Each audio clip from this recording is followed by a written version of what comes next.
ഞങ്ങൾ രാവിലെ തന്നെ ഹോട്ടലിൽ നിന്ന് ബ്രേക്ക്ഫാസ്റ്റും കഴിഞ്ഞിട്ട് ഇറങ്ങി. ഇന്ന് പോകേണ്ടത് തിയാനൻ സ്ക്വയറിലേക്കാണ്.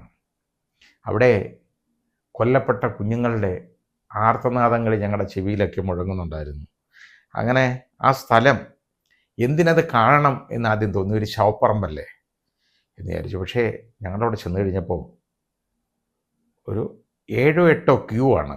ആ ഓരോ ക്യൂവിന്, അതായത് അതിൻ്റെ കിടക്കുന്ന ഭാഗത്തേക്ക് ആ ഓരോ ക്യൂവിലും ഒരു 10-200 പേര് വീതം ഓരോ ക്യൂവിലും നിൽപ്പുണ്ട്. ഞങ്ങളതിൻ്റെ പുറയിലായിട്ട് നിലയുറപ്പിച്ചു. അപ്പോൾ ഈ ക്യൂ എഴഞ്ഞഴിഞ്ഞ് നീങ്ങുകയാണ്. കാരണം ഓരോ ക്യൂവിൽ നിന്നും ആ ഒരു 10 പേരെ വെച്ച് അങ്ങോട്ട് കടത്തി വിടും. എന്നിട്ട് അതങ്ങ് സ്റ്റോപ്പ് ചെയ്യും. ഇത് ഞങ്ങളവിടെ 2 മണിക്കൂറുകളോളം ഞങ്ങൾ നിന്നു, ക്യൂ നിൽക്കുകയാണ്. അപ്പോൾ ഇതിനകത്ത് ഏതാണ്ട് വലിയ സാധനം ഉണ്ടെന്നുള്ള ധാരണയിലാണ് നിൽക്കുന്നത്. മുമ്പിൽ ഞങ്ങളുടെ കൊടിയും പിടിച്ചുകൊണ്ട് ഈ ഗൈഡ് നിൽപ്പുണ്ട്.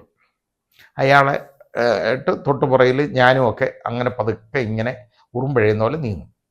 അങ്ങനെ ഓരോ ക്യൂവിൽ നിന്നും ആളുകളെ അങ്ങോട്ട് വിടും. വിട്ട് കഴിഞ്ഞാലോ അതിനകത്ത് അങ്ങോട്ട് ചെല്ലും. അവസാനം തിരിച്ച് അങ്ങോട്ട് ചെന്നിട്ട് വീണ്ടും നമ്മൾ വളഞ്ഞ ഇടത്തേക്ക് ഇങ്ങനെ നടക്കണം. അവിടെ എല്ലാം ക്യൂ ആണ്. ആ ക്യൂ അത് വളരെ പതുക്കെ പോകണം.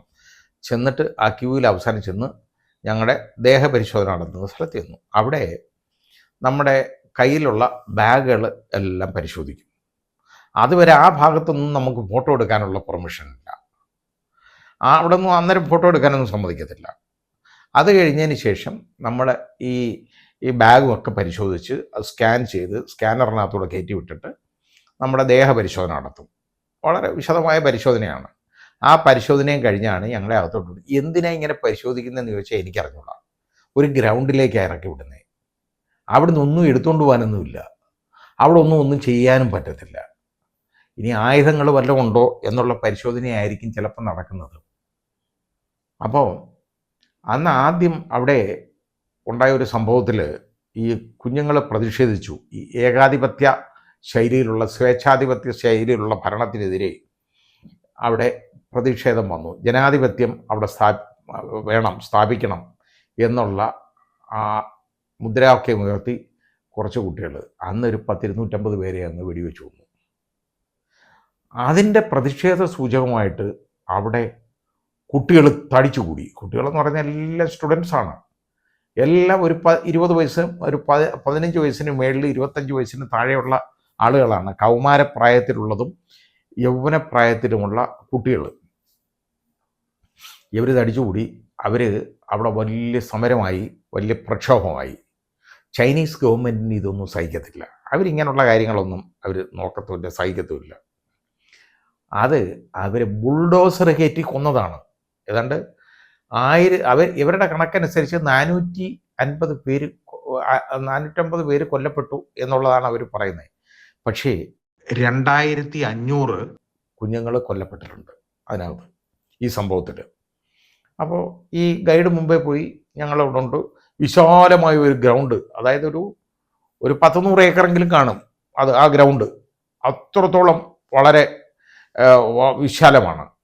അതിൻ്റെ പല ഭാഗത്തുനിന്നും എൻട്രി ഉണ്ട്. എവിടെയൊക്കെ എൻട്രി ഉണ്ടോ അവിടെ എല്ലാം ഇതേപോലെ പരിശോധനയും കഴിഞ്ഞ് ഇതേപോലെ ക്യൂ നിന്നിട്ടാണ് ഈ ആളുകൾ വരുന്നത്. അവിടെ കാണാനുള്ള ഒരു കാര്യമെന്ന് പറയുന്നത്, അതിൻ്റെ ഒരു വശത്ത് നമ്മൾ അങ്ങോട്ട് കയറി ചെല്ലുമ്പോൾ അതിൻ്റെ ലെഫ്റ്റ് സൈഡ് മുഴുവൻ എത്തിച്ച് അങ്ങനെ മുഴുവൻ നല്ല ഒന്നാന്തരം പൂന്തോട്ടം ഉണ്ടാക്കിയേക്കാണ്. പൂന്തോട്ടം എന്ന് പറഞ്ഞാൽ അതിൻ്റെ ഇലകളൊന്നും കാണാനില്ല, പൂക്കളാണ്. എന്ത് നല്ല ഭംഗിയിലാണ് അത് മെയിൻറ്റെയിൻ ചെയ്തേക്കുന്നതെന്ന് നമ്മൾ നോക്കണം. എന്നാൽ അവിടെ ജോലിക്കാരെ ഒന്നും ഞാനതിൽ കണ്ടില്ല. പക്ഷേ വെൽ മെയിൻറ്റെയിൻഡ് ആയിട്ടാണ് ആ പൂക്കൾ നിൽക്കുന്നത്. പല രൂപങ്ങളിൽ പൂക്കൾ ഉണ്ടാക്കി വെച്ചിട്ടുണ്ട്. പൂക്കൾ മുഴുവൻ കൊണ്ട് പല രൂപങ്ങൾ ചമച്ചു വെച്ചിട്ടുണ്ട്. അതെല്ലാം ചെടികളാണ്. വെറും പൂക്കൾ മാത്രമല്ല, ചെടികളാണ്. ലൈവായിട്ട് നിൽക്കുന്ന പൂച്ചെടികളാണ്. അതൊരു കാണേണ്ട കാഴ്ചയാണ്. പല കളറിലും പല രൂപത്തിലും ഉള്ള പൂക്കൾ. അത് ഞാൻ നേരത്തെ പറഞ്ഞില്ലേ, ബണ്ട് ഏരിയയിൽ കണ്ട പൂക്കൾ. അത് ഏതാണ്ട് അത്രത്തോളം തന്നെ ഇവിടെയും പൂക്കൾ വരും. പക്ഷേ അതിലും കൂടുതൽ വെറൈറ്റി ആയിട്ടുള്ള പൂക്കളാണ് ഇവിടെ. അതിങ്ങനെ പട്ട് വിരിച്ചേക്കുന്ന മാതിരി, അത് വലിയ ഏരിയയിലാണ് ഈ പൂക്കൾ. ഏക്കർ കണക്കിന് ഏരിയയിലാണ് ഈ പൂക്കൾ ഒരു സ്വാശം എത്തിച്ച് മുഴുവൻ ഈ ഗ്രൗണ്ടിൻ്റെ. അപ്പോൾ ആ പൂക്കൾ നോക്കി നടന്നു. അതിൻ്റെ ഫോട്ടോയൊക്കെ എടുത്തു, അത് വീഡിയോഗ്രാഫും ചെയ്തു. അതിന് അവിടെ നമുക്ക് ചെയ്യാം. ഞാൻ ഗൈഡ് പറഞ്ഞു അത് പ്രശ്നമില്ല, അവിടെ ചെയ്യാമെന്ന് പറഞ്ഞു, ഫോട്ടോ എടുക്കാം എന്ന് പറഞ്ഞു. എന്നിട്ട് അവിടെ ഞാൻ അതെല്ലാം കണ്ടു കഴിഞ്ഞിട്ട് നോക്കിയപ്പോൾ അവിടെ അങ്ങോട്ട് കയറി ചെല്ലുമ്പോൾ ഈ ഗ്രൗണ്ടിൽ തന്നെ അതിൻ്റെ വലത് ഭാഗത്തായിട്ട് ഒരു സ്തൂപമുണ്ട്. ആ സ്തൂപം എന്താണ്, ഒരു ടോംബ്, അതെന്താണ് എന്നുള്ളത് ഞാൻ ഈ ഗൈഡിനെടുത്ത് ചോദിച്ചു. അപ്പോൾ അയാൾ പറഞ്ഞു അവിടെ കൊല്ലപ്പെട്ടേക്കുന്ന 250 പട്ടാളക്കാർക്ക് വേണ്ടിയുള്ള ടോംബാണെന്ന് പറഞ്ഞു. ഞാൻ ചോദിച്ചു, പട്ടാളക്കാർ 250 പേര് കൊല്ലപ്പെട്ടെന്നു എന്ന്? അല്ല, ഇവിടെ പലപ്പോഴായിട്ട് കൊല്ലപ്പെട്ടേക്കുന്ന പട്ടാളക്കാരുണ്ട്, അവർക്ക് വേണ്ടിയുള്ളതാണെന്നാണ്. അപ്പം ഞാൻ അയാളോട് ചോദിച്ചു, ഇവിടെ കൊല്ലപ്പെട്ടേക്കുന്ന കുട്ടികൾക്ക് അവർക്ക് വേണ്ടി എന്തെങ്കിലും ടോംബുണ്ടെന്ന് ചോദിച്ചു. അയാൾ മിണ്ടിയില്ല കേട്ടോ, ടൈറ്റ് ലിപ്ഡാണ്, അയാൾ മിണ്ടിയില്ല, ഒന്നും പറഞ്ഞില്ല.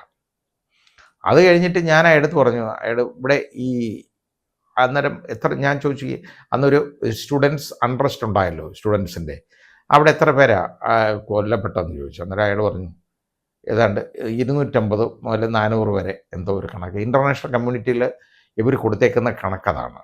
UN-ലൊക്കെ ഇവർ കൊടുത്തേക്കുന്ന കണക്കെന്ന് പറഞ്ഞാൽ അതാണ്, 400 താഴെയുള്ള കുട്ടികൾ കൊല്ലപ്പെട്ടിട്ടുണ്ടെന്നുള്ളതാണ്. ഞാൻ പറഞ്ഞു, ഇങ്ങനെ പുറത്ത് പറയുന്നത് വാർത്തകളൊക്കെ വരുന്നത് 2500 ഉള്ള കുട്ടികൾ കൊല്ലപ്പെട്ടിട്ടുണ്ടെന്നല്ലേ, അവർക്ക് സ്മാരകമൊന്നും വേണ്ടേ എന്ന് ഞാൻ ഇയാളത് ചോദിച്ചു. അയാൾ പറഞ്ഞു, I will tell you later, ഞാൻ പിന്നെ പറയാമെന്ന് പറഞ്ഞു. എന്നിട്ട് കുറച്ച് കഴിഞ്ഞിട്ട് പതുക്കെ എൻ്റെ അടുത്ത് സമീപിച്ചിട്ട് എൻ്റെ അടുത്ത് ഒന്ന് പറഞ്ഞു, we cannot have any political discussions here, നമുക്ക് പൊളിറ്റിക്കൽ ഡിസ്കഷൻസ് ഒന്നും ഇവിടെ ചെയ്യാൻ പാടില്ല. അപ്പോൾ ഞാൻ അയാളെ ഇങ്ങനെ സംശയമായിട്ട് നോക്കി, എന്താ കാര്യമെന്ന്. അതായത് ഇവിടെ രാഷ്ട്രീയമായിട്ടുള്ള കാര്യങ്ങളൊന്നും ചർച്ച ചെയ്യാം. ഞാൻ ചോദിച്ചു, ഇത് രാഷ്ട്രീയമൊന്നും അല്ലല്ലോ, ഇത് നടന്ന സംഭവമല്ലേ. അപ്പോൾ അയാൾ പറഞ്ഞു,